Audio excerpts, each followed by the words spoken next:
Hello guys, in this video I am going to show you how to change the language of the Translink NI application. But first I just want to mention, don't forget to subscribe to my channel, because at 10,000 subscribers I am going to show you my whole YouTube revenue statistics and growth strategy, how to make money online. Now let's jump into it. First of all, open the application on your phone.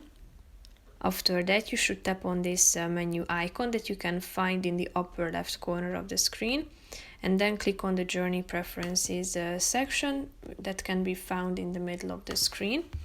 And after that, scroll down to the bottom where you can find the language option. So click on it, and here you can see that the default option is English, but you can also select German. So just simply tap on the relevant one, and then it will be updated automatically when you tap on the done button on the right side.